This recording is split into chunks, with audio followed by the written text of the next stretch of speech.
And we're live. We're so very live.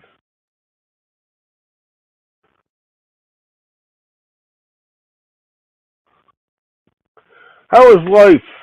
I finally got my bearings today. They were supposed to be here, I don't know, 2 days ago, day and a half ago, 2 days ago. But they came today. Um, very specific. I should check and see, make sure it's the right bearing first. It looks like it's the right bearing. How is everybody doing on this Friday? How about some bearings? They look the same as the one that's all busted up. What this is a lipped bearing. It's got a little lip, and it's supposed to protrude past. There's a compression bearing that sits on it, and it's supposed to push on the lip, but not on the center. And I think it was pushing on the center because it actually snapped the lip off. It actually pushed in and broke the lip, which is just wrong in so many ways. Actually, these look like they might even be better because they're better sealed. It runs very smooth. But here's the old one. It literally broke the lip right off of it. It's like forged right onto this body. I don't know if you can see it in the camera, but it's all jagged. It literally broke the whatever this is. I'm guessing it's some kind of stainless steel or something. So yeah, it sent my CNC into a big cluster of unhappiness. And it should be fairly easy, other than, you know what? Maybe I'll bring the camera over here so you can actually see what I'm doing up close and personal. Like, okay, what's going on with this thing hanging on my cable? All right, let's get. I know you're probably going to get seasick and crap. But I got to reach cameras. I only have the one camera for now. I could actually just kick on my phone, but that ain't going to happen. So now we're over in the general right area. Let's get the height right with the tripod. And we should be right around there. That should give you a halfway decent view of what's going on here. Can I get the cable so I'm not tripping on it while I'm trying to do the work? Because now the cable's right in the way for the camera. But I'll make it work. That kind of looks like where we need to be.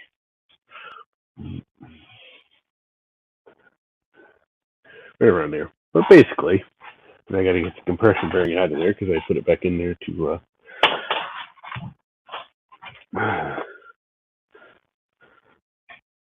keep it from losing, getting lost. And actually, this needs to be replaced too, but they're not coming till Monday now. I did buy new compression bearings. The bearings are cheap. I mean, they're not cheap, but they're not. Of all the things that could break, they're one of the least expensive. So basically, and this is fairly easy, this bearing just goes in here and sits on there. And that little lip stops on this aluminum plate. And then this here puppy goes over it. There's a little race there. There's the thrust bearing here, and then this one. And that means there's not enough there for this nut, and then this nut torques the whole thing down. But I need to extend that because I need to bite more of that lead screw. And that's it. It'll be fixed at that point. Once I did I do it or did I tighten this down already? Must have tightened it down already. So let's untighten it down.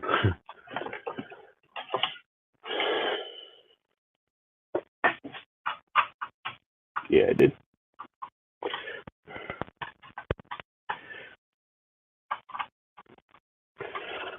So there's a flex coupler here that's a little beefier than your normal 3D printing flex coupler.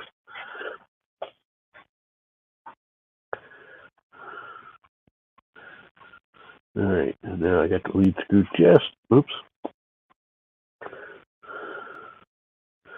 needs to just stick out,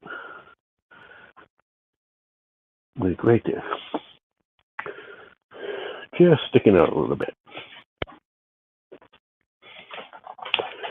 just a little bit, like it is. I get the printer done? Yeah, that's done. That it printed, it's done. I mean, it's just an Ender 5. That wasn't hard to build. It printed a little piggy bank. I don't think I ever posted. Did I ever post the piggy bank? I think I took pictures of it, and then I never posted it. All right.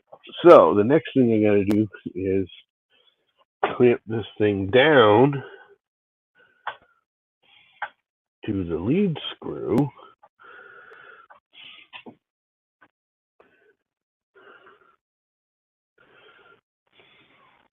But not the motor.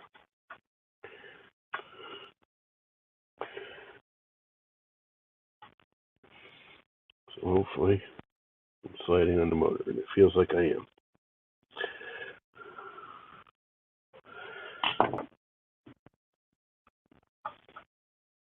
I am. So then I need to tension this. Now, see, they want you to tension it to the motor, which makes no sense, because if I had to, I think that's actually what I did, was I need to clamp that somehow so I can tighten it. They have you spin this to tighten and kind of hold it, and then set this when the first time you feel the motor skip. When the motor skips a step, that's when you know it's tight enough, and that's where it sits. The problem is, and I was having this discussion with my second oldest brother because he was here, and he's kind of engineer-y. He's a little too smart for his own britches, but he's kind of right in this. If you're using this, there's basically the same setup on the other side, and then a flex coupler, and then the motor. But if you're using the motor to pull the tension on, in other words, they want you to tighten that flex coupler up to the motor. When I go to tighten this, it can't slide on that flex on the motor. So if the nuts and bolts and flex coupler aren't tight against the bearing over here, you're just pulling on the motor. You're not actually tightening this thing. Does that make sense? You're not actually tensioning the lead screw. You're just yanking on the flex coupler on the motor. Does that make sense? And he's right about that. So I think what I need to do is find a way to lock that thing on that end at the flex coupler, because the flex coupler is the nut on that side. It's not like a normal 3D printing flex coupler. I mean, it kind of looks like one, but it's really not.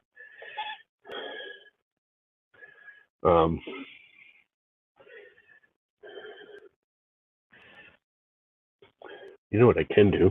I noticed I can actually push in on the spring of the flex coupler and then tension it. So if I give it a little push in and then tighten it, when I torque it, the spring has enough room to expand a little bit.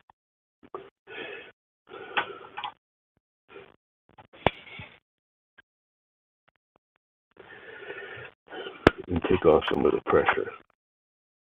And then once it's tensioned, I can let it slip on the cup on the motor end. So what they want you to do is, I'm going to have to power it up, and I'm using the computer, so I'm going to have to see if I can use this thing. I didn't even think of that. I've got to, normally I'd use the computer to do all this. So all I need to do is fire up the black box. Okay, motors are on.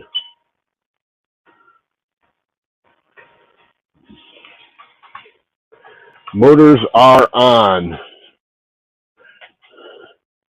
I'm going to give this just a little bit of tension.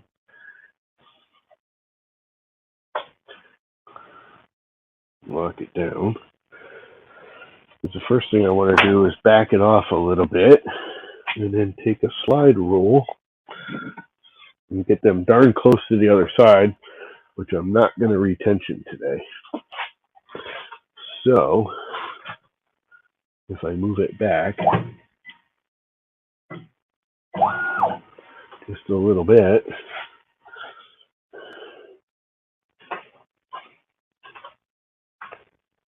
I can set this off the front. And it's all square. I'm squaring it off of these front plates, which that's way off.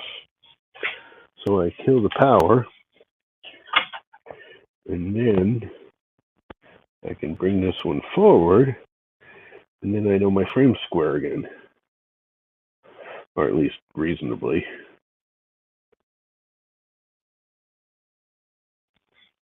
I think I'm going to have to tension some stuff. It kind of kicked out of square. I think I got it pretty much re-squared.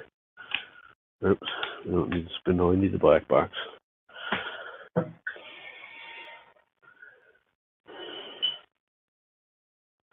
And then basically all they want you to do, take a pair of wrenches,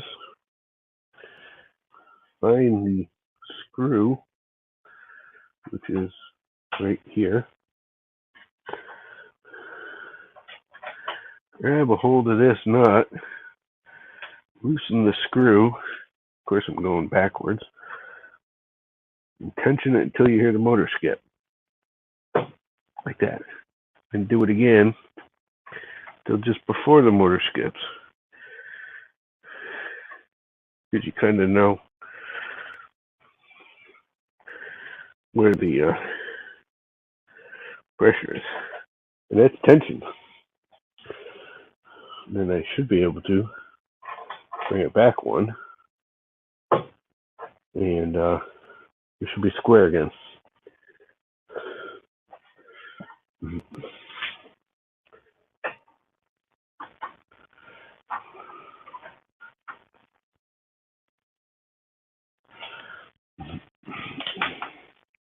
And we are. So we should be square. Let's see if it all moves around and everything without binding. Seems to be.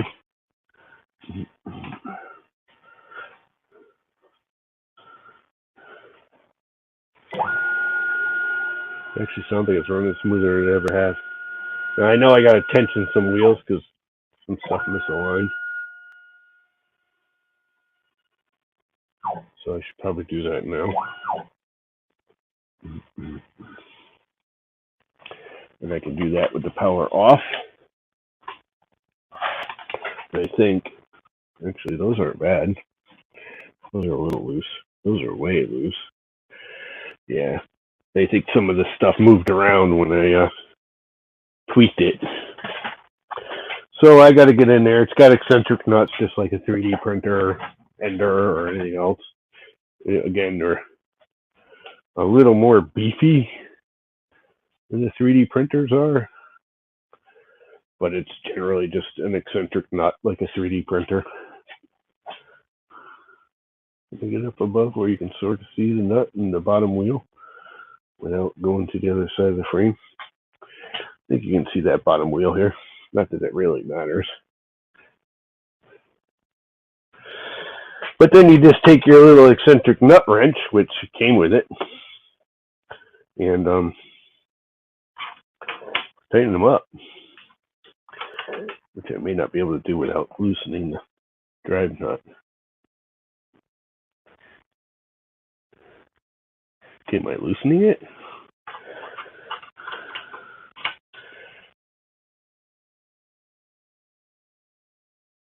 Because that ain't tightening. I'm sure. I don't like eccentric nuts that much. They're hard to tell what's going on, whether you're loosening or tightening. Especially when there's two of them, like this. Okay, that's definitely tightening. That's good.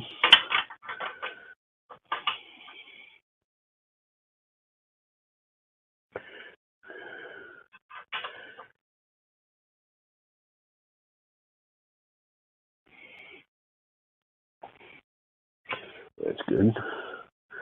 Those are good. Those are actually good. Yep. Just so you know, to properly tension these, same as on a 3D printer, you don't want them too tight. You want to be able to, if you just run your thumb over them, it shouldn't move. If I grab it with my thumb and my forefinger, I should be able to slide this on the track, which I can do. If I really bear down with my thumb, I can make it spin. And that's when you know it's not too tight. If you ever look and you see all these people with crap on the wheels and the wheels all worn out, I mean, look at these. These are carrying my CNC. And if you look at them, they don't have all that crap on them that you see on a lot of them. And I'm running this thing through sawdust. Now, granted, I've cleaned it a little bit and everything, but these don't have that white powdery crap. Neither do my 3D printer wheels. And all my 3D printers are wheels. There is some sawdust on a couple of them, but none of them have those are all right. Those might be a little loose. Yeah, just this bottom one's loose.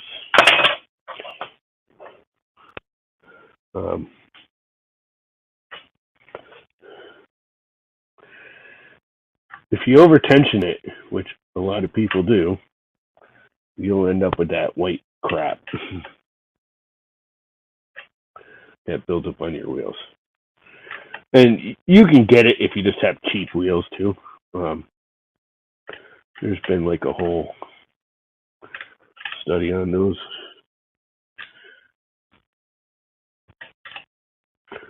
Okay, where is it? I'm not a big, like I said, I'm not a big fan of eccentric nuts. They're not my favoriteest way of tensioning a wheel. They work. But in a system like this, it's kind of hard to truly straight and tension when you got three of them in a row. It's hard to get them all the same.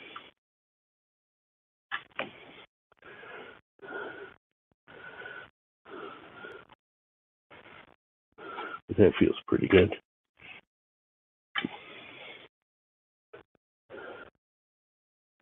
Like this one's tight, but this one feels a little loose. There's no eccentric nut over here because it just pulls the whole gantry this way. So you basically have to get these three the same, and hopefully those three will level out when it starts moving, which is kind of not the best way to do it. But like I said, I'm not the biggest fan of eccentric nuts, and that went too far, and that's too tight. And that's just right. And like these ones, I can't even get to them really. And this upper wheel is loose. The bottom wheel is like almost too tight. It is too tight. I can't even spin it. And these are dead loose. And there's no real way to know which way to turn it, tighten or loosen until you try it. Which makes no I said I'm not the biggest fan of eccentric nut model.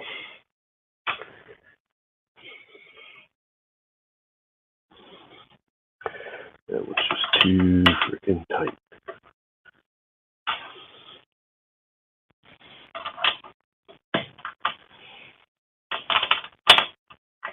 It's really hard to get in there. Is that too tight or is it just jammed? There it goes. That one feels too loose.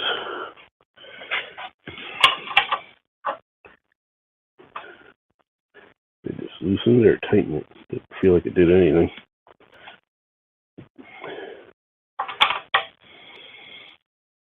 I tightened it. Okay, those are good. And I really can't even get to these ones to adjust them. They're just too far in there. That one's loose. Can I get in there and tighten that? I think I can. Not really, huh? No, I'm just jammed into this.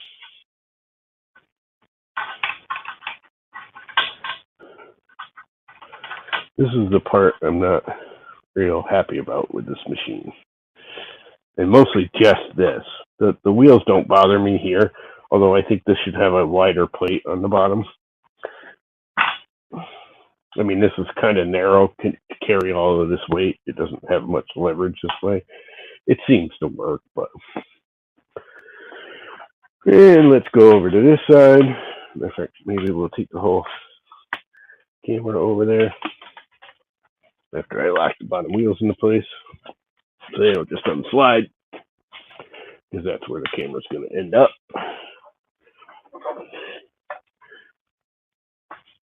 And you guys are probably getting seasick.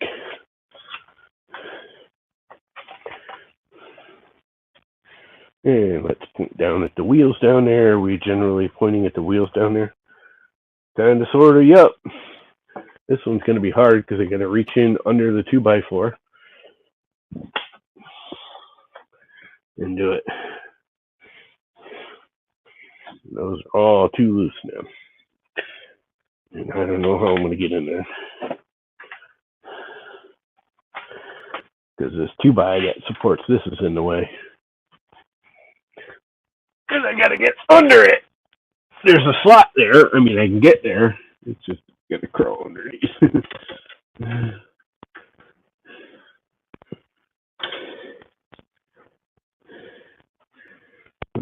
Which way am I going? Am I tightening or loosening? It's definitely tightening.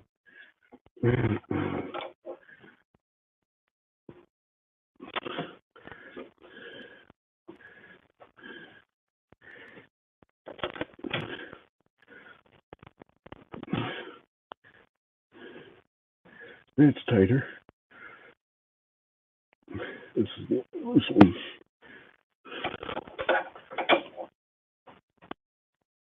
Can I just loosen it more? Yep.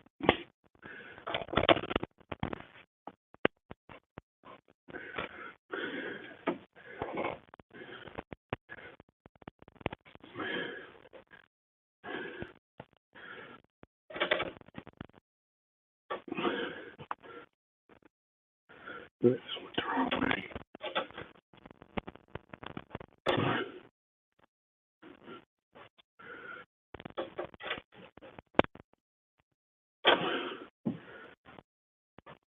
Come on. Tighten up.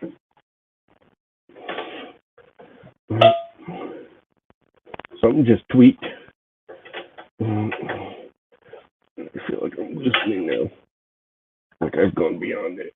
Like it's not going to get any tighter. There we go. That's where they belong. That one's almost a little too tight now.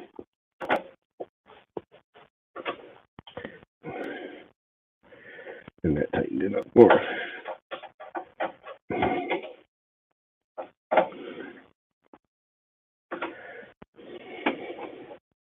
That's perfect.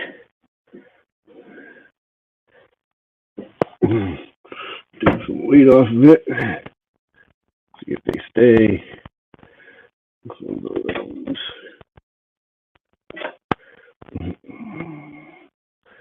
That's about right.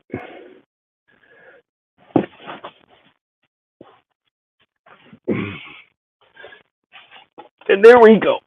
That should be all fixed now.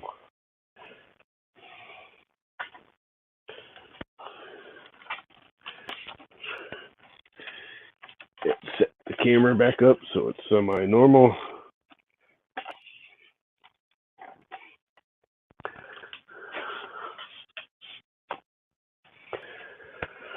And be back at it. So I believe everything should be okay.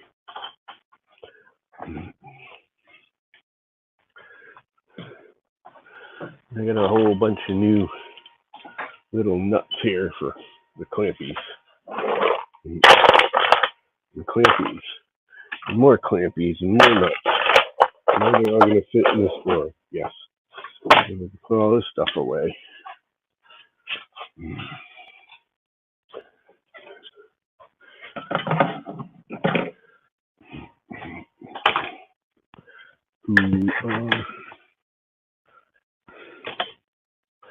So everything should be set.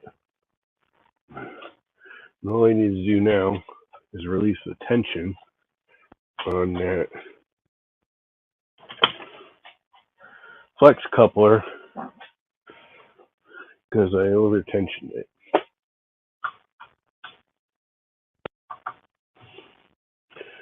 And I get it that without moving it. I believe I can. That's the other one. Or the one I just, the little one I had still. Should be another one of these around here. Right, yeah.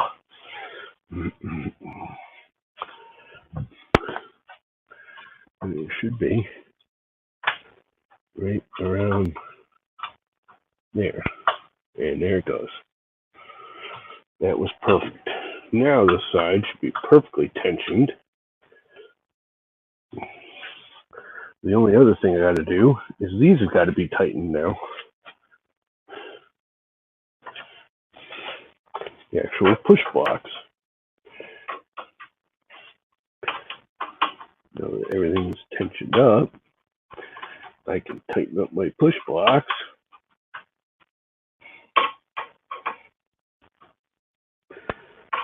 And everything should be good. But I shouldn't have too terrible a chain width, rod width, whatever, lead screw width. It always wet because it's just too long.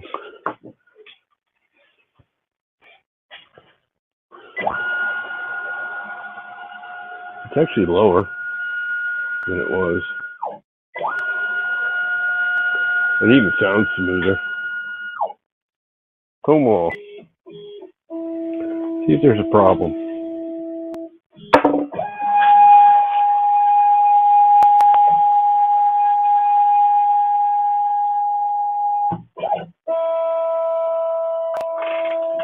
Did it square up?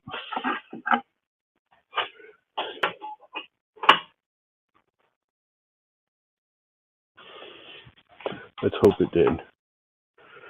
It is like one twist off. This one's the one with the end stop, so it's got to go to that one. So this one's got to go that way, one turn. I did turn it off, right? Why can't I turn that?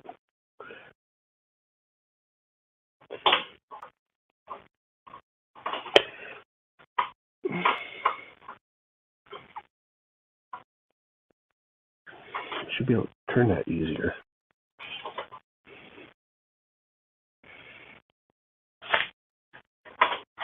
I mean, there's no juice on the motor. That's square right there.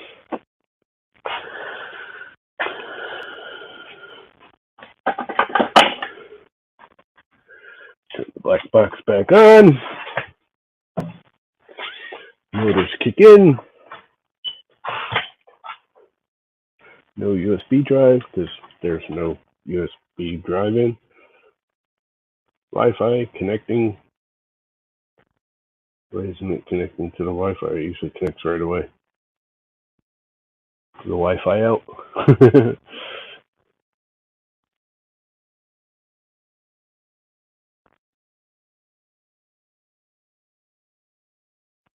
Am I still streaming?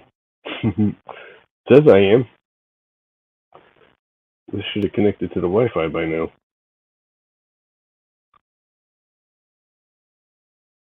Okay, what's the issue? This thing's not been running properly. I might have to plug it back into the computer. Come on. What's the issue? Why are you stuck on the Wi-Fi? Because even if it's not connected, it should have gone beyond it by now.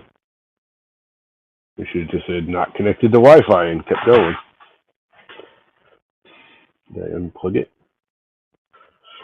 Ah, crap. If it ain't one thing, it's another.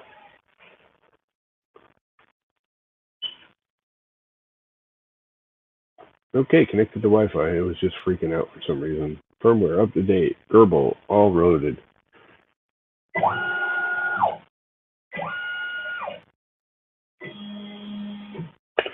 Whoa.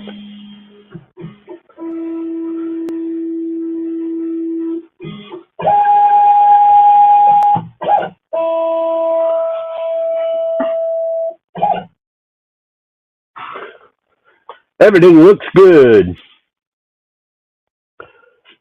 I wonder if we can actually cut something now. I don't actually have anything prepped to cut.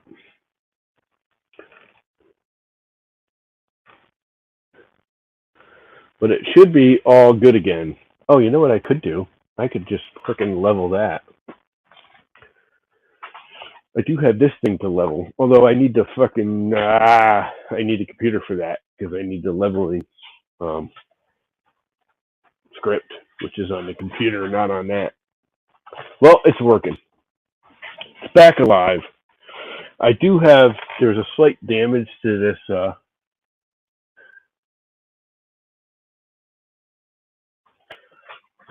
this compression bearing.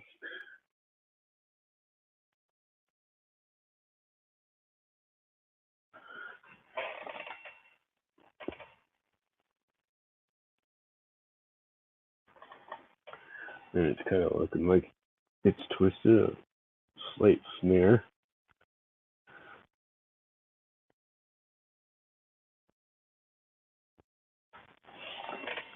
Could be a optical illusion.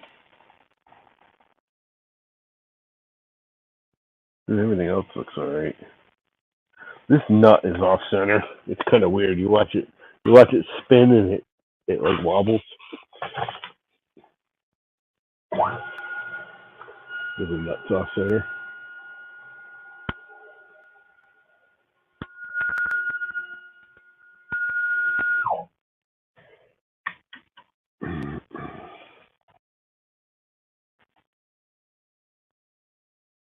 This is a way I could type in this thing.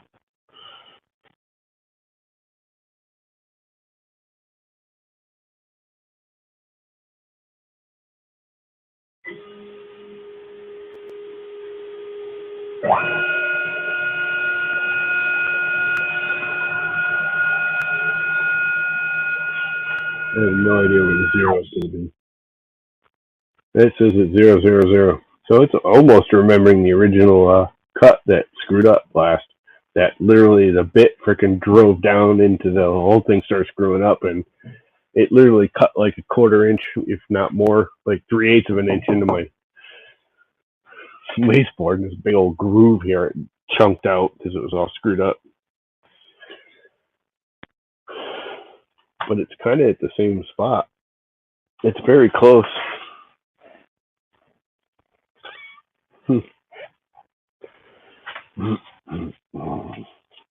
Well, hopefully it's all better and everything's somewhat squared up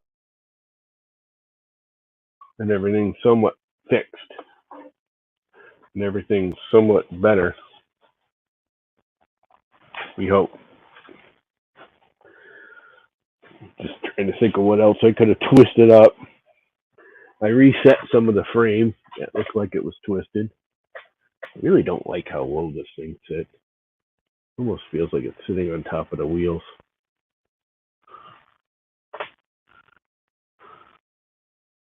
I actually think it is.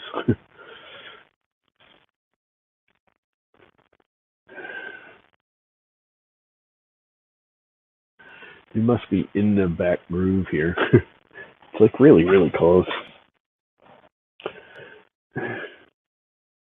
I would like more clearance. They seem a little loose.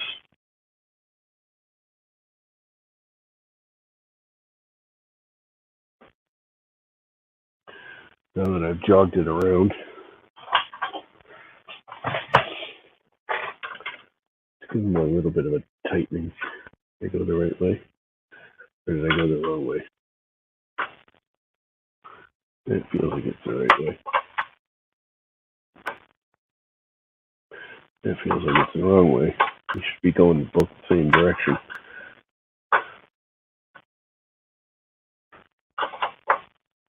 Where's the little marky mark?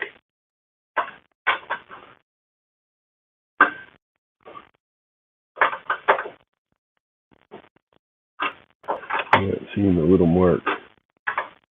There's supposed to be a mark on these that tells you where the low spot is.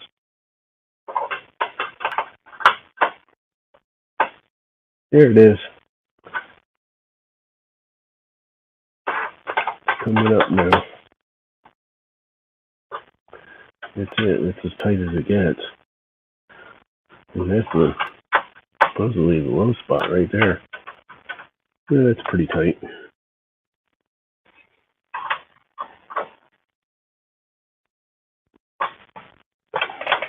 These loosen up. Maybe a little bit.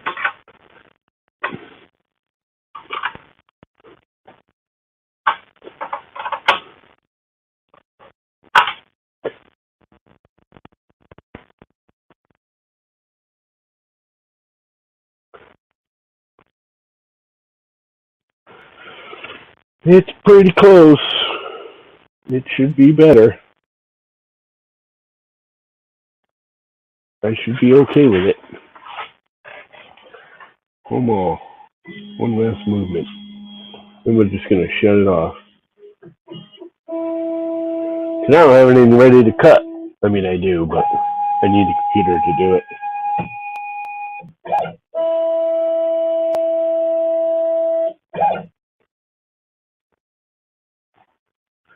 And everything looks okay.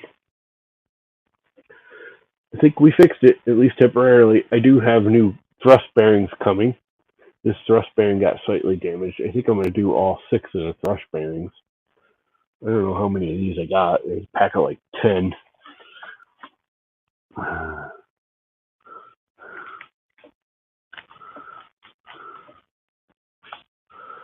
Which is okay.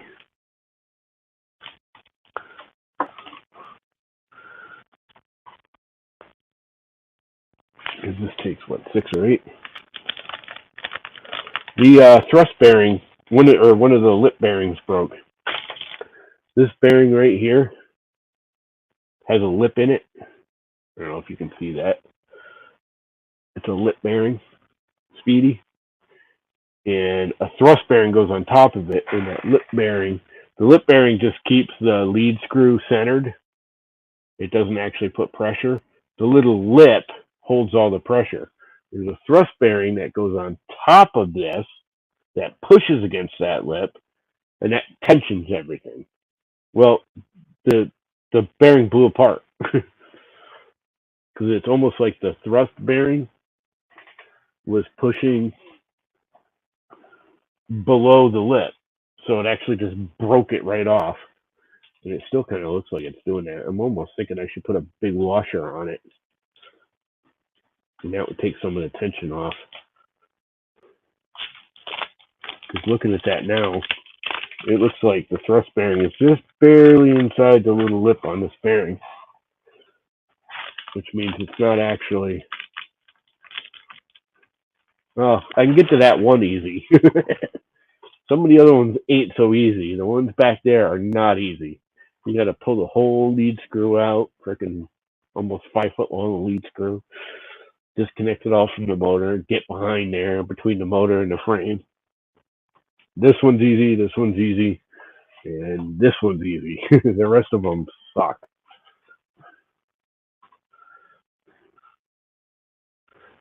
And it always confuses me because these nuts are slightly off center, and I guess it's deliberate because they're slightly off center. This nut is your tensioning nut. You turn it, you tension it up, and then there's a set screw right here. But they're slightly off center to the set screw. So there's a little more beef on the nut where the set screw goes through. But when you watch it go, it wobbles. You think something's out of center. Yeah, it was not pretty. The whole thing kicked, and I was like running back in here. I heard it. Just over a year. Just over a year. There was something else going wrong because the bit was stoven down into the thing, and I think that's actually why it broke. It was cutting through almost 3/4 of an inch of plywood, plus cutting down into here. Because I don't know if you can see it on the board here, but it was coming along, and it kept going deeper and deeper and deeper, and it was supposed to be just doing a flat cut, like a 1/4 inch into the plywood. And I started to cut, everything looked good. I went outside to cut up more plywood, and I just heard it start grinding. I'm like, what the hell? And it was literally cutting into my wasteboard. And this is a 3/4 inch board, plus the 1/2 inch. So it was easily cutting an inch, because it's almost all the way through my wasteboard. It's only like an 1/8 of an inch above the aluminum frame here. So I have a feeling it was yanking on the thing in the first place when it was cutting, because it was going back this way. And you can see it, but again, you can't see it, but I can see it. It was starting to twist because it was trying to cut too fast, too deep. And I think it just put too much pressure on it, snapped it. Because I stopped it when I saw it was cutting too deep. And I actually think the bit slid out. I don't think I tightened the bit up enough, is why the bit was dropping. I'm not positive because I can't yank it out. I'm going to have to reset it. I haven't touched it since then. But it is sticking out more than I had it. But anyway, actually, I did reset it. Whatever. It was still working after I took it off, and this happened. I jogged it back to take the plywood off, started jogging it forward, and it just went kunk, like really hard, like 6, 8 inches. It was like this whole beam was flexing, and it was not pretty. Ads sucks. Ads suck, but that's life. Anyway, this chair keeps rolling downhill because it rolls too easily. My floor is pitched 3 inches that way or 4 inches that way. So it's like if crap rolls in, it rolls back out. So yeah.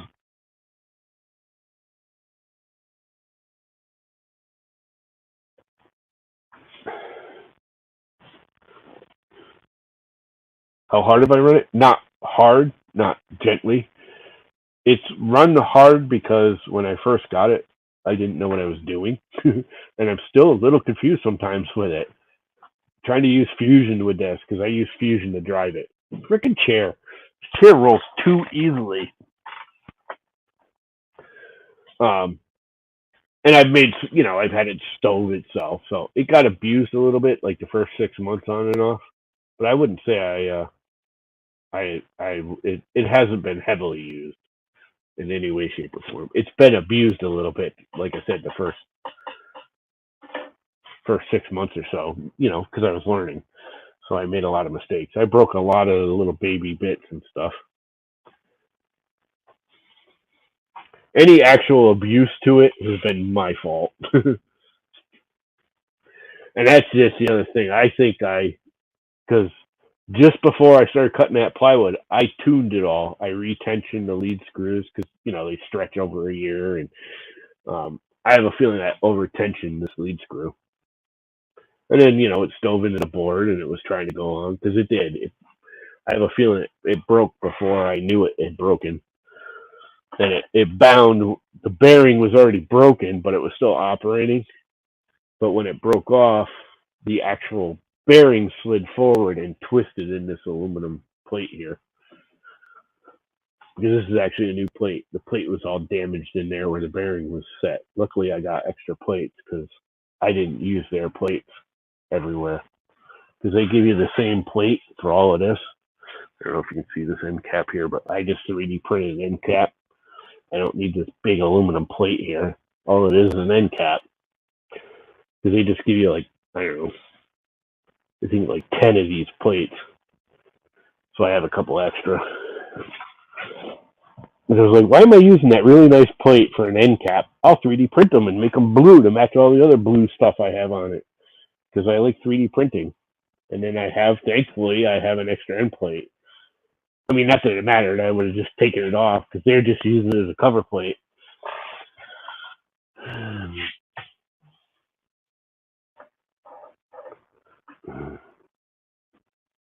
Why not what? Why not use? I like the 3D printed. It's nice and plastic, bluey. It's all blue. I just did everything in blue.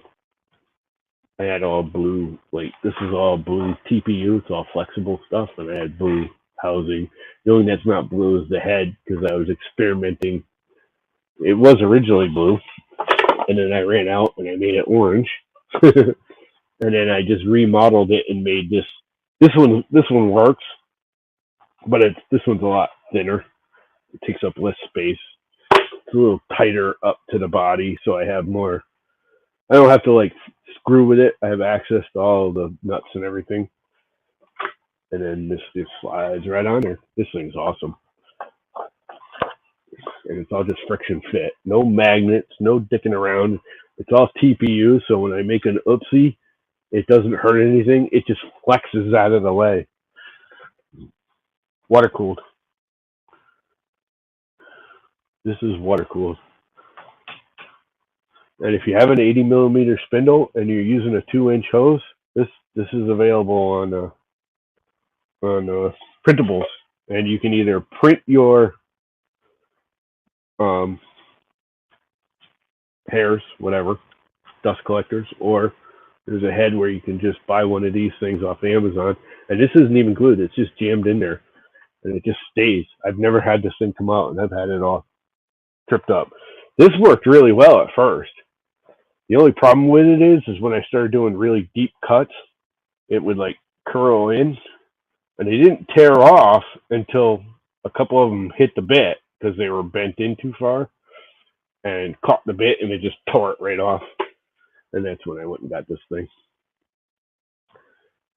And it works fine. This is the best thing I've done on this. I think this thing works awesome. Way easier, way smaller, way more compact. Works beautifully compared to like you always see the big, like transparent, massive, like acrylic ones with the big magnets, and they magnet on, which are nice. I have one around here somewhere, but they're just huge. And this just works, and it works really well, like better than I thought it would. Combine it with my 3D printed freaking dust separators, and you're golden. They have a 2-inch 3D printed dust separator right over there. I got a 4-inch 3D printed dust separator I designed. Those are both also on printables.com. So if you want to print them, go print them. Download them and print them. So anyways, that took less than an hour. I don't know. Below my wasteboard, because it cut like almost down to the aluminum. I think it's like 3 inches. I have it set high. Again, it's designed to have this inset into the frame. I knew, being a beginner when I bought it, they want you to use 1/2 inch. I bought 3/4. I set it on top of the frame, so the bottom of this is level with the frame here, instead of insetting it. So I'm losing some, but I got like 2.5. So it should be like 3-ish. They have an extender for this too. You can actually raise this whole thing up and get like 6 inches of cut. I just don't like it because, again, the one thing I don't like about this is this little plate here. This is like a little 4x4 or 5x5 plate. I really think this should be longer, like an inch or two longer out here and out the back to keep it more stable this way. And especially if you go even higher, it's just too tipsy on that little plate. It just looks too tipsy to me. Too much force on the wheels here. Where if they are out farther, they'd have more leverage and hold better. And you can buy a plate. I'm probably gonna. I'm probably gonna replace those four plates eventually at some point. For now, it's working, but yeah, if I were to do it again, I would definitely put the six wheel, and it's actually 12 wheel because there's two wheels per wheel group. So this is a four, but it's actually an eight. But they make another plate that's a little bit longer, and you put another set of wheels in the middles, which is probably what I would use on this, especially when you get the big heavy spindle like leading it out. Although it's kind of centered weight right on the plate, but even it's just too seems too tipsy. It should be a longer plate. That should be stock. That would, of all my complaints with this machine, that would be my number one. I love this machine. Don't get me wrong. I think for what it is and what you pay for it and everything, it's freaking awesome. I mean, it's huge. It's what 40.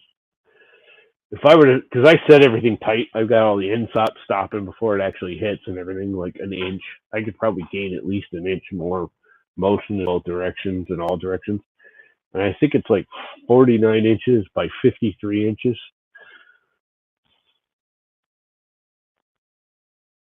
This is open builds. This is the open build 1515. The actual frame size is 1500 by 1500. The cut size is 11 by 1270, I think. It's a full extent. I have it at like 1075 by 11. Matter of fact, if you look back there, you can see the board back there stopping it. It can actually go like another 3 or 4 inches beyond that. Yeah, it's big. It'll take more than a half a sheet of plywood. You can cut a sheet of plywood in half and stick it on here and have room for clamping and everything. Yeah, it's a big unit, and it's like $2,500, which is kind of cheap for such a big unit. But it is a full-on kit. It's not like a half-built kit like some of the big ones. Open builds. It's all open builds. Everything. I did the whole all-in-one because I didn't know what I was doing. Open builds interface, open builds controller. It all came together for $2,500. Everything except for the spindle. It came with a router. I put the spindle on like 2 months later because the router is just so freaking loud. This is what I can actually be in here and have a conversation with you. Well, here you go.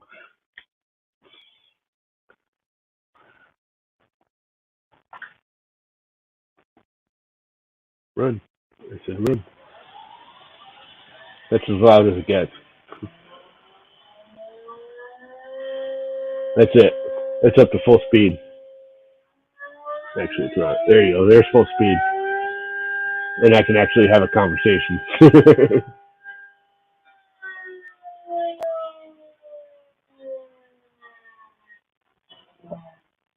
Yeah, water cooled is so much quieter. And it's got so much more balls and so much more adjustable. The only thing I haven't done, I'm still on the manual controller down here. I got it mounted to the front of my. I have all the electronics mounted in an old computer box. It's got a glass front. It has some ventilation and crap in there, which I shouldn't have done. I actually started covering some of the holes with paper towel the last time I cleaned it, just to keep some of the dust out. Not all of them. It's got plenty of ventilation, but I need to wire it direct into the black box so the black box can actually control the spindle speed. I just reading the manual on this, the speed controller for this is just like so beyond my abilities. You never heard of open builds? Open builds makes like open builds is a big aluminum extrusion company. RTFM. What's that? I don't know. What is RTFM?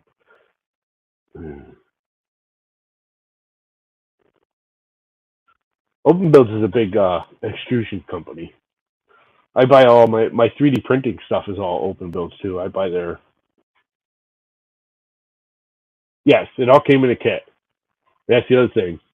This was like $220, and it came with the water pump, the hoses, nipples, the VFD, everything came with it. Yeah, try and read the manual. Go ahead.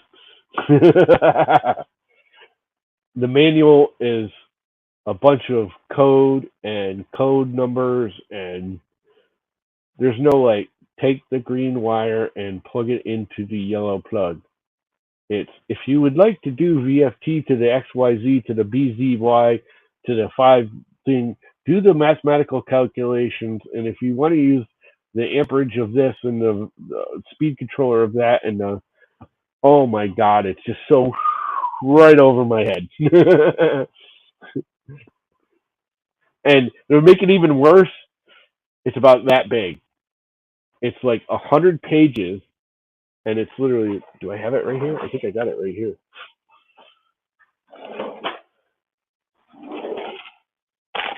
Well, I guess I don't. It must be inside. It's literally like a 100-page booklet about that big. It's only like 2 inches square, and you gotta like try and read it. It's like insane. Yeah, getting it running is not hard because you plug in because it's got the little manual controller. You plug that in, and you run the 3 wires because it's actually a 3-wire system. Even though it's only 110, it can run 110 or 220. You have to run it 3-wire and 110, and that pulsates through the VFT to tell you which direction it's going to spin, and it's reversible. Yeah, but trying to figure out which of the like 50 little connectors in there are the 3. I'm pretty sure I need 3 connectors. I think it's 3 because there's a positive, a negative, and a signal. I'm not positive. I know it's not difficult. It's not hard in the sense of the actual wire. It's just there's like 20 freaking connectors in there, and I don't want to be the dumbass that connects the wrong connector to the wrong thing, and the whole thing goes kaputs. Which there's big warning labels. That's exactly what will happen if you wire it up wrong. So I got a little paranoid at that point and said, you know what? It's running. I think I'll leave it. And it's not that big a deal. I almost kind of like having it manually adjustable. I don't have to go onto the computer or onto that to adjust it. If I hear it's cutting too fast or too slow, I can just reach over here and spin it up. I don't have to go in and try and figure out what its actual. Now, the only disadvantage is this is reading out in like some who knows what language. I think it's resistance or amperage. It goes up. It starts up at 120 RPM, I think, is its absolute minimum, and it goes up to 1200 RPM. It's a pretty high speed spindle, but it only goes from 0 to 400 on there. So how fast is it actually going? We're there. Or if I do it through the black box, supposedly it'll give me an actual RPM speed. But one of these days, I usually run it about one. I got it at 130 right now.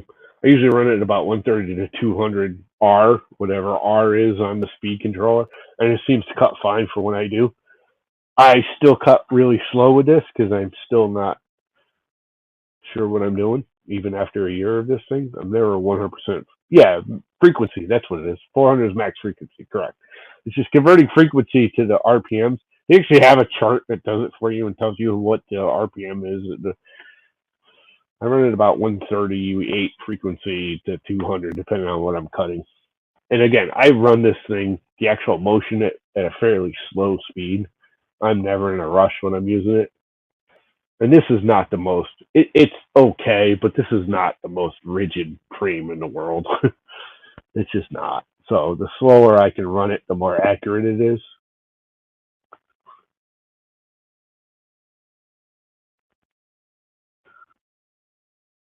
So I haven't screwed with it too much. I got it up and running and got everything plugged in and working and said, you know what? It works. I never lose reps unless I screw something up. You know, if I cut too deep or a couple of times I need to get a new,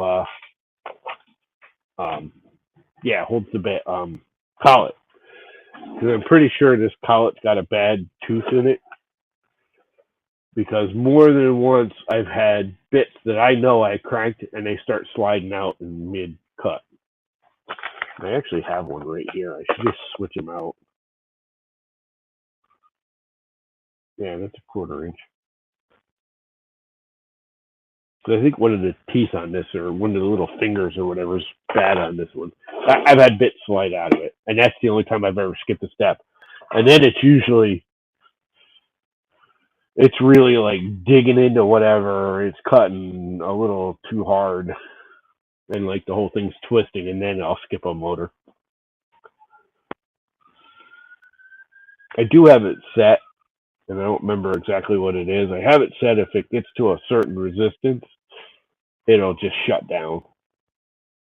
In other words, if I really fuck it up to the point where the motor is fighting and skipping steps, the black box will say, no, not happening, and just shut off the whole thing. Beer time. I designed this one. This is 3D printed. It's TPU. It's all flexible because I'm a dumbass and I run it into stuff all the time. So I designed it and printed it on my 3D printer. If you have a 3D printer, you can get one of these.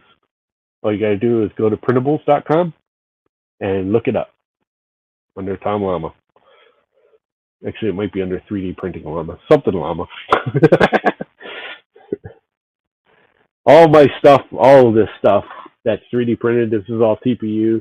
These mounts are all TPU. The hangers are all TPU. Anything you see that's blue, these things, these are all printed. Those aren't TPU. They're just hard plastic. They're all printed. This is the only thing that got printed red because I was experimenting with. This is actually flexible PLA. It's not even TPU. But you can go to printables.com and download it. I do have my store up. I haven't put this on it yet. But if you don't have a 3D printer, you can. I got it. So you basically pay for the materials and shipping, and like $5 or $10 for my time to set it up and print it, and I'll print you one. I haven't put this on it yet. I do have the painter's points and the clamps. These clamps look awesome. And actually, these are the new ones. Because as you can see, I love 3D printer clamps because when I screw up and I bite through it, it don't hurt the 3D printed clamp. Then you just use a 1/4 in your wasteboard and screw it down. And they're all set up. And if you look at it, it's got teeth on this side with the perfect angle. So when it's sitting, it bites into the board without actually scarring it. So you can clamp to the side, or you can turn it around and it's got a little finger here and clamp to the top. And then the nuts there too. And all you got to do is buy a 1/4 nut. And I got all of these little T-nuts in the bottom of the wasteboard. I'm sure you've seen these things before. They're just regular old T-nuts with the little sharp teeth on them. You can buy a bag. I got a whole bag of them here. Even after doing the whole wasteboard, I probably still have 50 of them left. For like $10. Yeah, I was doing that for a while. I did the double-sided tape for a while. The problem I've found is with the MDF like this, after you've double-sided tape or blue tape to it a few times and pulled it off, it gets like hairy because it's, the MDF gets hairy. And the tape doesn't hold anymore. So I stopped taping, and then I went out, and that's why it's kind of, I don't know if you can see them. There's just like random holes in it. I never actually did a pattern because it was just kind of a spur of the moment. Oh, will this be better than double-sided tape or using blue tape and or anything else? Or just I don't like screwing to it because again, you screw down to it, you pull it out, you get like a pucker spot where the screw was, and then the next piece of material you set on there isn't actually flat. So if I know it's not a big deal, I have screwed right down to the material I'm cutting. If I know like I'm just outside cutting something, but the inside is just scrap basically, I'll screw right through it. But yeah, using clamps is the way to go. But definitely, if you don't know what you're doing or you're as bad as I am, I'm pretty good at this now. I still screw up constantly, constantly. Something I misline or my biggest problem is I like to use the center of material as my zero spot, and Fusion defaults to the left corner, left front corner. So a lot of times I'll zero everything out, start cutting, and I didn't reset it in Fusion. And all of a sudden it zooms way off to the right over there and to the back and starts cutting like right where the clamp is, which is what happened here. It literally cut right through my clamp. But being cheap 3D printed plastic, I don't care. Didn't hurt it any. Rather do that than. What's up, Cindy? It's going better now that I got my parts to fix this thing and it's all fixed. It seems to be fixed. Everything's tight and adjusted and it seems to be square again. I actually haven't tested it for square yet, and I'm probably not gonna because I'm gonna do it on the computer where I can fine tune it. It's kind of hard to do on this thing. I might as well just shut this thing off.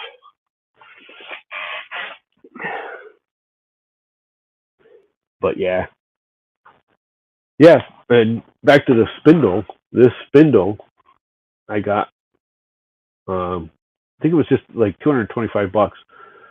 Came with the spindle, the wiring, the VFD, and the water pump. Now it's just a big.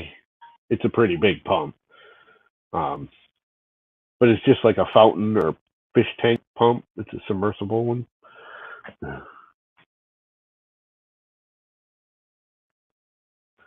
It doesn't. It can, but it doesn't. They have scripts for it. I never installed it. You can add it to the script to the software. If you're using the computer, if you use the open build, you use the open build software, and it's kind of like Apple. It's got the advantage of everything works well together. If you want any additional features, not so easy. But they do have a script writer for it. So if you know how to write scripts and everything and install scripts, and installing scripts, I could even install a script. I'm just not good at writing them. But they do have a script to kick the motors if you want.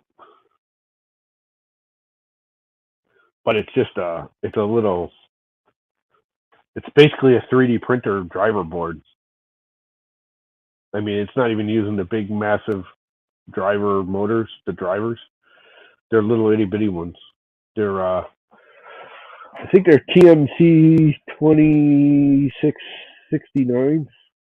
They're the high voltage, high amperage TMC, just like a 3D printer. They look like regular old everyday 3D printer driver stepper motor drivers. They're just higher juice, and they're soldered right to the board. They're not removables, which is a good bad thing. If you burn one out, it's a bad thing. They're easier to set up. But again, it's one of those. If I were to do it again, I'd probably get separates now that I know what I'm doing. When you're starting out, the black box is the way to go because it's just done. Everything's figured out for you. You install it. You watch their little video. It takes you like 20 minutes. Everything just works. They're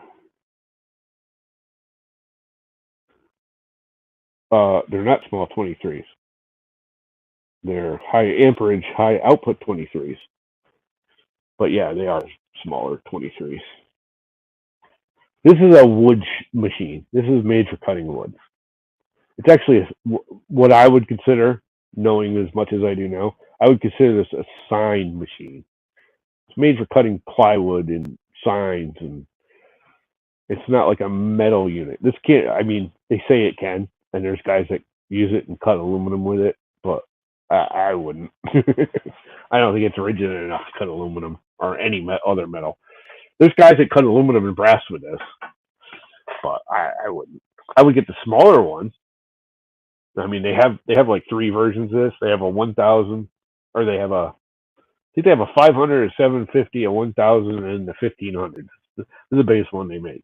And all it really is, it's all the same thing. They just these extrusions are longer, get longer parts. But I did upgrade the motors. The motors that normally comes through, I don't remember what the actual amps are off my top of my head. It comes with regular NEMA 23s, or you can get the high amperage 23s for like literally on the whole kit. It's like $20 more for the high amperage ones. Like, yeah, and there's definitely a difference. They show them like the actual size of it, the length of it is longer. Yeah, search Open Builds. I actually have an affiliate with them. I never use it, but I actually do have an affiliate with them. I've been using Open Builds long before I got this. I use them for all my 3D printer, like screws and parts, all my extrusions, all these wheels. Like for the 3D printer ones, these wheels, I buy Open Builds. They're way better than anything, and there's a noticeable difference in longevity. I've bought like Amazon cheapo wheels for the 3D printers, and like 6 months later, I got to replace them. The bearings are all bound up, and they're just falling apart. These, I've got a printer. My Llama Core is what, 5 years old, 6 years old. I haven't touched the wheels. I had one wheel I had to replace because it literally ran over something and blew it apart, like actual plastic shattered, because there was a little chunk of something in the track. And it ran over and it just shattered. It was just more than it could flex over. But other than that, I've never had problems. I've actually taken them off a few times to check them over the years, make sure all the bearings are good and everything. And they're all fine. I just took apart the other printer. If you watch my other stream, I don't know what, a week ago, 2 days ago, 3 days ago, whatever it was, I tore apart a printer that had cheapo Amazon wheels on it. I had like 3 wheels on it. The bearings were all dried up and rough. They were still spinning, but they were really rough. Never have a problem with the wheels ones. And they look the same, but you get them in your hand. I want to say they look the same. They look the same in the picture. When you get them in your hand and you have an Amazon or some cheapo, one, and an Open Builds one in your hand, you can see the difference. Like the Open Builds are just nicer. And they are pricier. Like the wheels are like $6 a pop. But they're worth every penny. If you're doing open wheels. If I were to do this again, I would definitely go like linear rail over the wheels. I think the wheels and the small cart right here, this whole cart is too small. Really, that's it. I mean, the wheels make it cheap. I mean, people go, oh, $2,500, that's expensive. This thing's freaking huge. You are not touching a CNC this big for less than like 10 grand.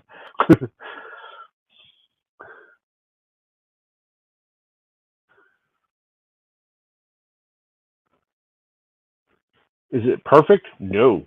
It's not the perfect machine. It's far from it. It's a really good machine in its price range at its size. The only thing I don't like about the smaller ones, and why, because I actually wanted a smaller one. I wanted it much smaller to learn on. I didn't really want the big one. All the smaller ones, the lead screw is under compression.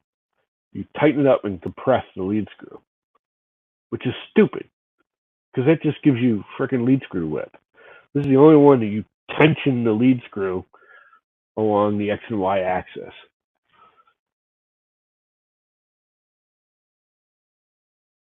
The X-axis flex at all? It can, not as much as I thought. I mean, when I busted it the other day, this whole thing was off kilter like 5 inches. So yes, it will flex. When I'm cutting, I've actually mic'd it a few times to do a test. Again, when I first got it, I was cutting faster and slower, trying to find the speed I like. And very little. I was, I could cut like 500 millimeters square, even bigger, actually more like 1,000, pretty fast. And it would be like within like 100 thousandths of a millimeter, or thousandths of a millimeter, hundredths of a millimeter, 1.1 millimeter, which isn't bad for. I mean, it is aluminum. It's not like solid steel too. It's gonna flex a little bit, but it doesn't really flex with cutting. Now, I cut slow because of that.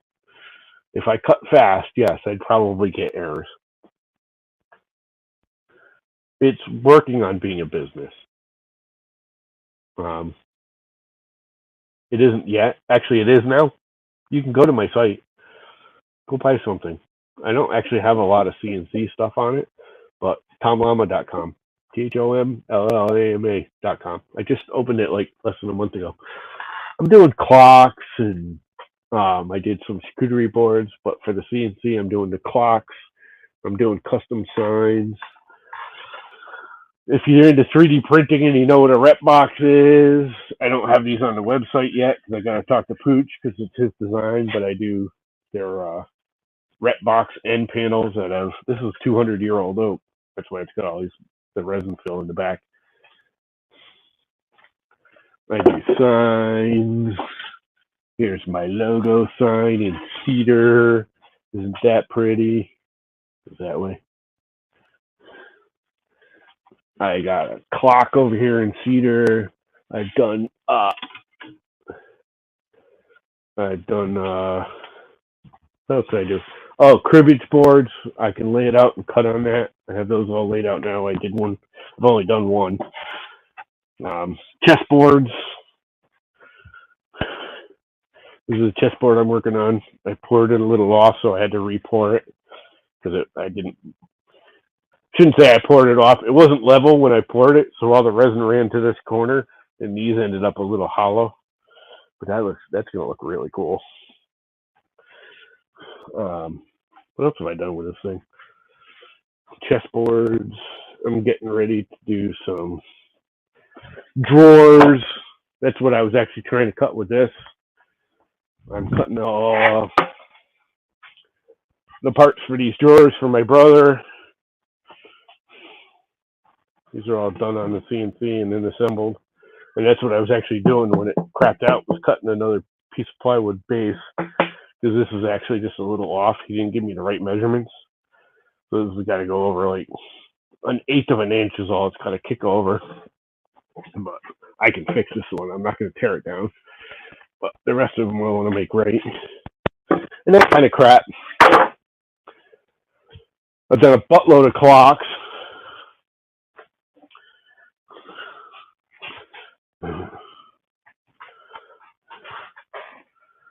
What else have I done? I did a few of these things back here. Just back originally when I was playing, I cut some of the parts out for the French cleat wall. Although most of them are gone now. I've replaced them since then. That's the part about French cleat walls, is you fix them and move on. But yeah, I'm hoping it'll make me money. That's the plan. It's actually my brother's plan, because my brother actually bought this. Because he wants to retire and basically use me as his income after retirement. I got to do those shelves. I need to make 12 of those shelves. That's what I got to finish, which is why it kind of pissed me off. It was doing this because I got to do those 12 shelves for my second oldest brother. My oldest brother bought this. My second oldest brother needs the shelves. And then I want to do like 3 or 4 clocks I got to put up for the store. I want to pre-make them for the store. I got some custom orders. I have a guitar-shaped cutting board that I need to cut, and I'll have to do it on this. I don't have to. I can cut it by hand with a bandsaw, but it'll be a whole lot easier. Signs are easy.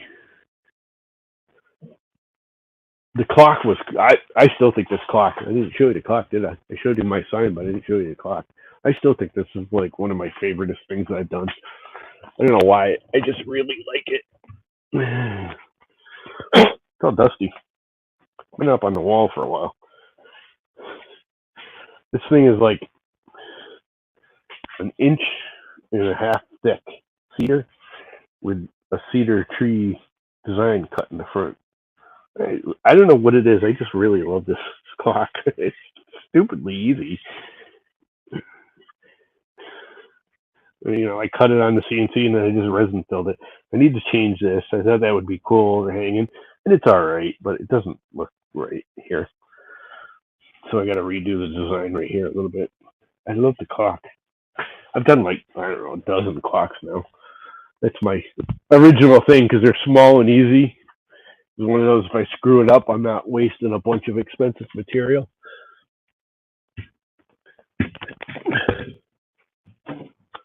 So I was taking friends of mine's logos and stuff on mostly my 3D printing buddies that I hang out with, and I'd take their logo or avatar and cut it into a clock.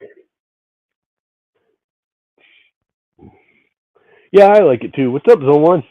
I got to kill actually because I got to go make dinner soon. It's almost 5 o'clock.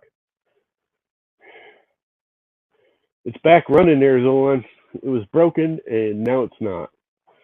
The $2 part cut me down for God. When was here? Tuesday, so it's Friday for 4 days. And there's actually one of the bearings is still not great. I have new ones coming, but they won't be here until Monday, and it's not terrible. But the compression bearing is a little tweaked too. But it shouldn't hurt it any because it's just the ball cage got tweaked a little bit. That actually holds the ball in place. I straightened it out enough, and they're all running in the race where they're supposed to. It seems to be, anyways. And it's compression bearing, not a regular ball bearing. Thrust bearing, it's actually called. Compression's the other way. It's still a compression bearing. Just uses balls. I never realized that. Thrust bearing uses rollers, and a compression bearing uses balls. They basically do the same thing, otherwise. At least that's how I understand it. I could never keep them too straight. Yes, but that is a thrust bearing. So it's working. I have more ordered. Things won't be here until Monday. I ordered it again. You get a box of like a dozen of them for $10. They're not expensive. Unless you order them from Open Builds. That's one thing I didn't order from Open Builds. Open Builds great for the big stuff. When you order little stuff, I was going to order the 6 lipped bearings, 8mm lip bearings that actually hold the thing together, and then the 6 compression bearings or thrust bearings came to they were like $5 a piece. Okay, you're buying them from Open Builds. They are better quality. I'm going to say I can almost guarantee it. They're better quality. But it came to I don't know, $11, $12 for all the bearings to replace all the bearings on this, all the motion bearings. But then it was like $15 in shipping. I was like, no, I'll just get them on Amazon. Thank you. I mean, if you're going to buy little things from Open Builds, it's too expensive because their shipping is just outrageous. Their minimum shipping is $12 basically, and that's just too much. But then, the whole kit, I think I paid less. I think it was just $100 for the whole unit, which that's cheap. It's like they go from one extreme to the other. I'm having the same problem with wood, although it's kind of backwards. You'd think the more wood you add, the cheaper the shipping would go. What I found out though, if I order 4 or 5 8-foot boards, they go through FedEx, which is expensive, but not ridiculous. If I go past those 4 boards, which puts me over whatever the weight limit is, I think it's 25 or 50 pounds or whatever it is, and they actually have to truck ship it, I could have one more board and it goes from like 35 or $40 to ship it to like $120 just to add one more board. Now I would imagine if I had 20 more boards, it would stay about the same. But you hit that lip, and all of a sudden it's like, whoa, when you got to go from UPS or FedEx to truck shipment.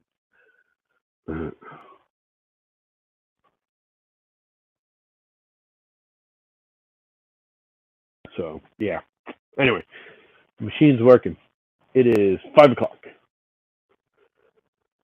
I should probably go, although I really don't want to. I don't want to go inside. We're probably going to lose power tonight. We're getting it's actually started raining and everything. We're actually getting the remnants of the hurricane that just hit Florida yesterday, the day before. It's like zinging up the East Coast already.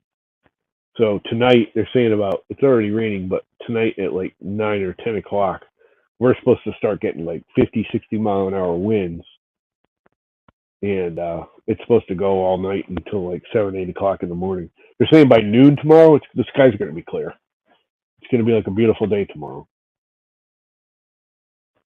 Yeah, that's the other thing. We're going to drop in temperature because it was like 65 degrees out at 8 o'clock this morning. Our high for this time of year right now is like 45, 50 degrees. That's our average.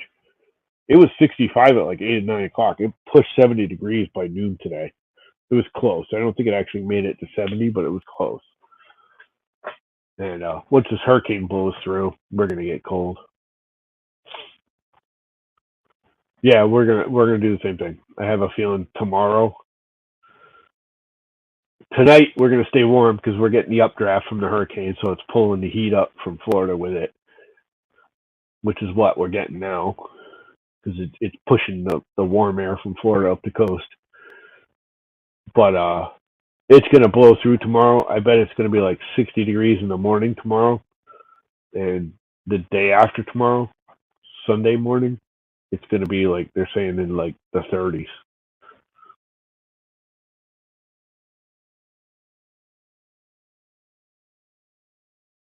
Yes, that's why we're getting such winds. I don't know if people realize, but if you look at the East Coast going up, here's Florida, here's Connecticut. Normally, the storm stays right on the coast or just edges in and out. The left side, the western side of a hurricane, is sort of high winds and rain. Straight up the middle is sort of high winds or very high winds and lots of rain. The very eastern side or right side of a hurricane coming up the east coast is extremely high winds. There's actually more winds on the outside of the hurricane on the right side of it or the west side of it coming up the east coast. The winds are higher out in the water normally than they are on land, even though we always think of it because it's hitting land. And don't get me wrong, they're still extreme because that's why it wipes out houses and everything. Winds are actually higher on the western side, and we're getting the western side of it. We're not actually supposed to get that much rain. We're going to have like heavy sprinkles, and we're supposed to get hit with massive wind tonight. And this is the remnants. We're supposed to hit 50, 60 mile an hour winds tonight, easily. They're saying maybe even higher. And it's already, I don't even think it's a tropical storm anymore. I think it's already downgraded to just like a storm. Yep. Well, there's a cold front coming across. That's why I guess it's going to move out so fast. There's like a cold front coming right across the country, and then the storm's coming up. And as the cold front hits it, it's just going to push it right out to sea. Because we're like, from what I understand, I don't even think Nova Scotia is going to get hit by it much. Like we're getting, like I said, we're getting it now. We're getting the upper fringe of it. It's raining. It's not even that windy out. It's not even barely. It's barely breezy out now. But by like 8, 9 o'clock tonight, it's supposed to be freaking windy, or so they say. I mean, it's like any storm; it could have moved, but yeah, we're supposed to get massive winds tonight. Then the cold front's going to push it out to sea real fast. Like it's just going to come up and go straight out. It's not going to like arc up the coast like it normally does in the last couple of days.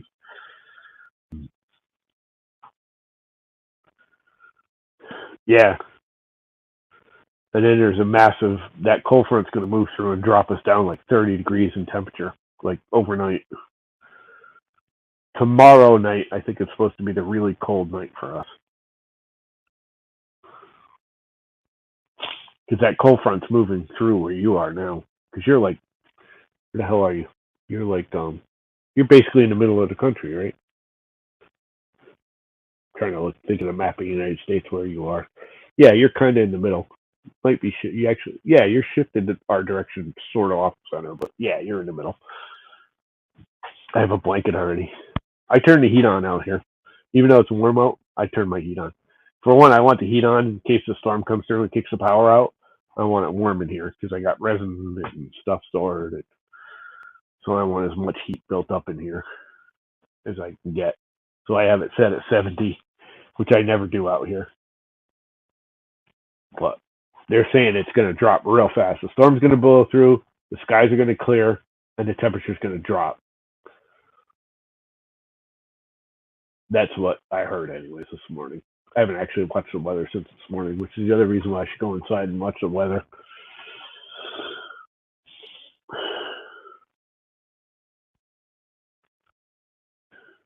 And at the northern front dropping down, there's like an old lady boob dipping south over us. Oh, I know where you are. Yeah.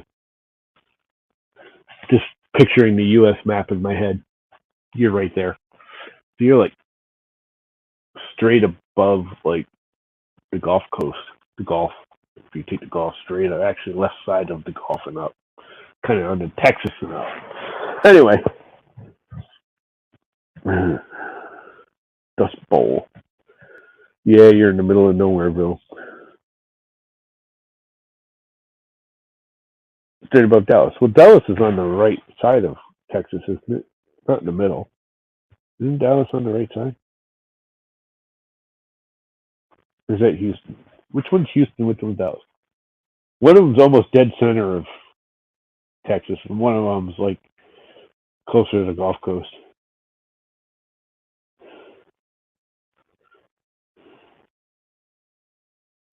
So Houston's the one that's, I mean, it's not actually on the coast, but it's not that far from the Gulf Coast. I know one's, I can't remember which one's which. I always get them backwards. One of them's in the center of the state, and one of them's like almost right up against the Gulf. Yeah, all right. So Houston's the one that's, yep, that makes sense. You're right. Now you say that. Anyway, I need to go inside.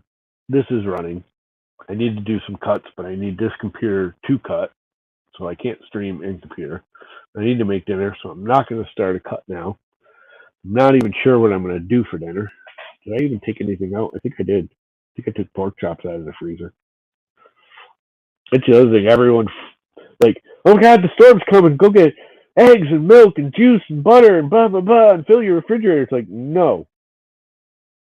First thing I do, like 3 days ago, they started, I should have gone shopping 3 days ago. And I'm like, no. Because then I'm going to lose power and I'm going to have freaking all that brand new food rotting in my refrigerator. Then I'm going to have to either, even if the power comes back on, I'm going to have to eat it real fast or else it's going to go bad. Or it's just going to go bad before I can eat it because the refrigerator's down. You know, if we lose power, I'm expecting a day or two tops. Because they're not saying the state, the shoreline here on the coast, we're supposed to get hit the worst. Like, we're in the purple wind area. Everyone else is in like the pink. We're just like right in that section where the wind's going to come off the shore and really zing. But anyway, I want to, like, if I'm going to lose power, I don't want crap in my refrigerator. I mean, I want some stuff. I bought a pack of hot dogs because that I can cook on the gas grill. Oh, I got to bring the gas grill in. Shit. The other thing I got to do, I got to bring the gas grill in here because I kind of don't want it blowing off my deck. I have a little portable. I have a tailgate gas grill. That's all I use now. Actually, I like it better than the big ones. I've had it longer. Most of those big ones rot away. Hey, I just got an email from, we were talking about open builds and people didn't know who open builds were. I just got an email from open builds. What is Open Builds selling today? Get ready for something new.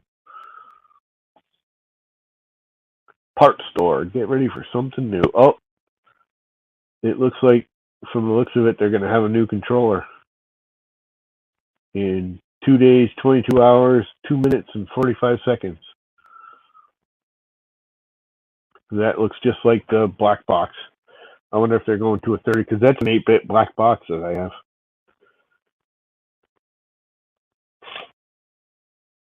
I have a feeling they're going to a 32-bit controller. Not that it matters. The 8-bit works fine for this. Everyone's like all a big deal about 8-bit and 32-bit. Here you go. If you want the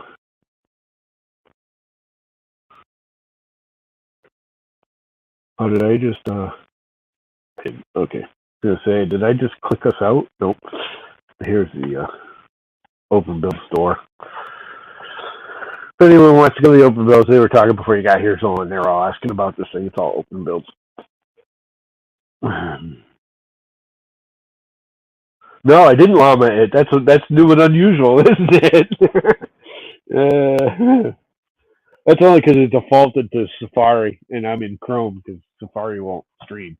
Safari won't work with StreamYard, so I'm actually in Chrome. So when I hit the click, follow the link, it opened up Safari.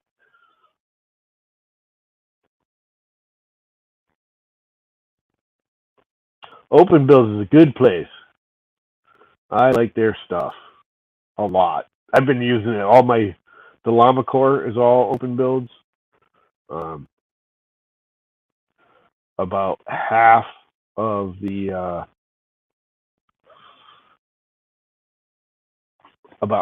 Pumpkin King I just tore down the other day, that was Open Builds.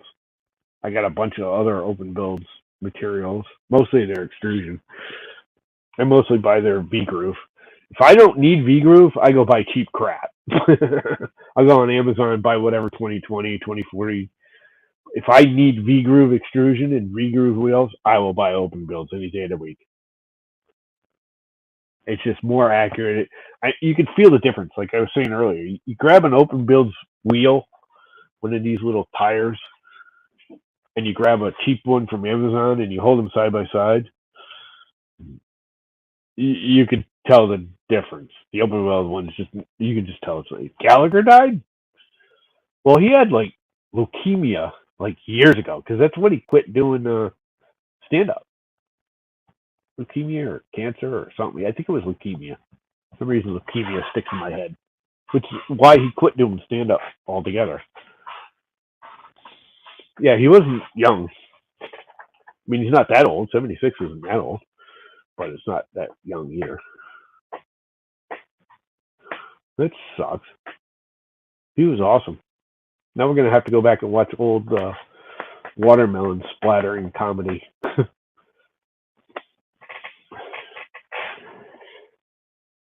Because there ain't nothing better than watching him freaking splat a freaking watermelon.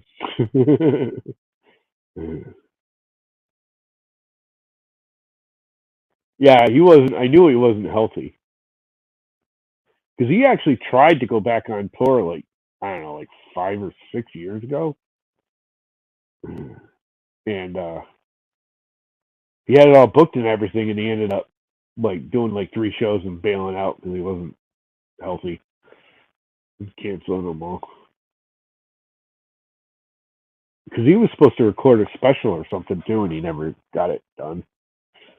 He was going to do one last special again, like 5 or 6 years ago. I loved Gallagher. He just cracked me up. He was one of the better ones.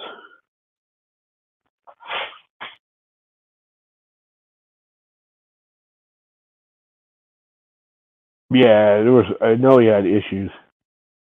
Pretty sure he had like leukemia or something too. For some reason, leukemia keeps sticking in my head for him. I could be wrong. Yeah, exactly. All the like 70s, 80s, early 90s. He was freaking awesome. Just smack. I couldn't even tell you half of his comedy, although the I stole his. I say it all the time. Only in the United States do we we take a box and we put it in a car or a truck and we call it shipment.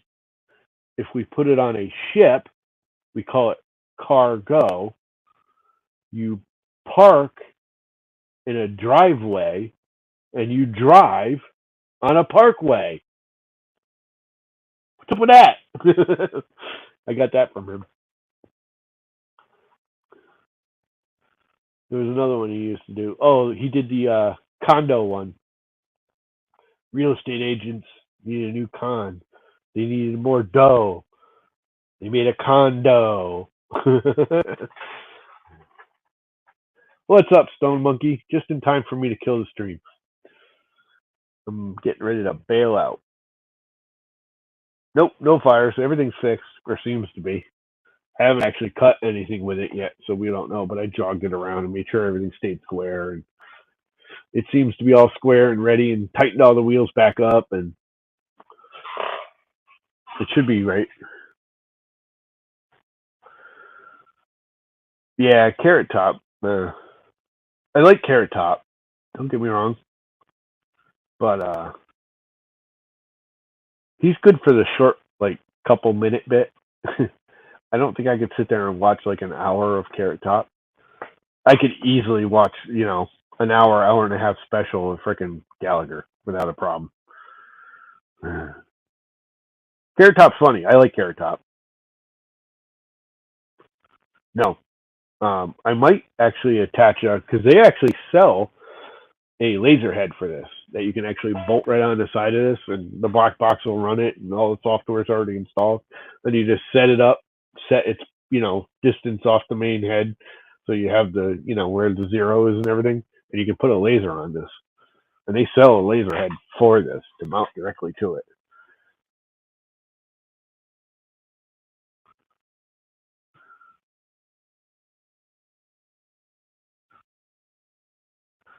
Poor Zolon's in ads, so I'm gonna make my 3 cents.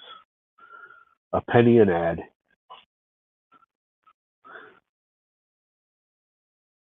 Did I make my 3 cents yet, Zolon? A penny an ad. 3 cents. I want my $2. I want my $2. Yes, they did, and I turned it back down, and they turned it back up on me. Well, they went to their, you get 50% of the ads, but you have to play, which I didn't do, but they auto set it on you, and then I turned it off, and they seemed to auto set it back.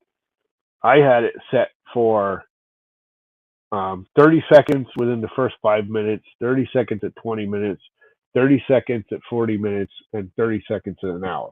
That's what I had it set at. So you got 2 ads every 20 minutes. Their new freaking thing is like, they want like 5 minutes an ad an hour. They want you to put like 2 minutes every 15 minutes of ads, like 4 30-second ads. But then you get 50% of the ad revenue instead of I think we get like 13% now. It's ridiculous. But if you don't set it to the new standard that they want, which I'm pretty sure it's 2 minutes of ad every 15 minutes, which is that's just too much. That's way too much. Anyway, thanks for watching the ad. I'm going to kill it. Time to kill the stream. You've watched the ad. I've made my 3 cents. Time to go away. It's a penny. It's a penny an ad. I might actually come back out and stream again when I'm running this thing. I'll have to bring my little stand and bring my iPad out to stream because I'll need the computer to run the CNC. But that's not a big deal. It is pouring rain. It just started raining really hard out, like really hard. Like I can hear it, like really hard. But on that note, how many people are here? It says 5. Should we raid someone? Should we even bother? Let's raid someone. Let's see who's raidable. If for no other reason than it just like, yeah, maybe I might stream inside and work on my computer. So that might be fun. Yeah, if you kick up, I'll just join your stream. Hi, Chris. Would you just get here? I still got to get your wood. I haven't been able to get it between the prep for the hurricane. My brother had issues. My mother had issues. My neighbor had issues today because her freaking furnace died in her garage and she had to go to work. So I had to go down. I was down at my neighbor's house probably half the day today because she had service guys in her house resetting her heat because she lost her heat. Her furnace popped. So I haven't been able to even order your wood yet. And I'm not going to order it. I'm not going to wait any longer. It might cost me an extra $5, but I'll just drive. There is a wood place like 3 towns over. I can just go pick it up, which I kind of want to do because I know you have kind of a look you're looking for. But anyway, yeah, maybe we'll stream. If you're streaming, I'll just pop into yours. Doesn't really matter. Because then I can just do it off the iPad easy. I don't have to like start up a stream or anything.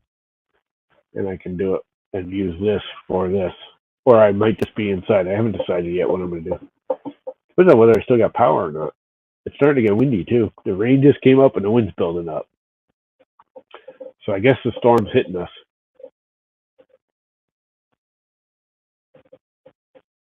I'm just now, Nicole is just now hitting us. It's not even really, it's just a windstorm now. It's not even that bad anymore. But we're actually supposed to get right here on the shoreline.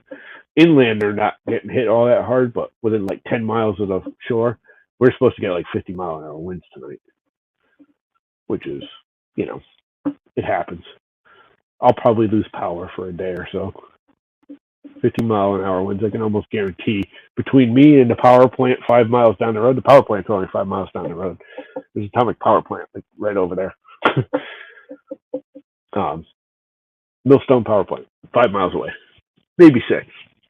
But I guarantee you there'll be a tree down between here and there. So I'll lose power. But anyway, I'm going to kill it. Go make Mom her dinner. I'm not even that hungry, but she'll want to eat. And if you're streaming later, Zolan, I'll just hop into yours. And I may run this thing, and I may just play on the computer. I'm more concerned about running this thing and getting halfway through cutting a board and then losing power, which would suck. So on that note, I was going to raid somebody. That's what I was going to do. Let's go do some raiding. Creator dashboard. Come on, old ass computer. You can do it. I know you can. I will say, I don't know if you guys noticed, StreamYard's updated this week. They had kind of a major whole platform update this week. And it seems to be chugging on my computer a lot less on this old antique. Like, stuff's actually loading it. It's still slow. But, I mean, come on. It's a freaking 12-year-old computer.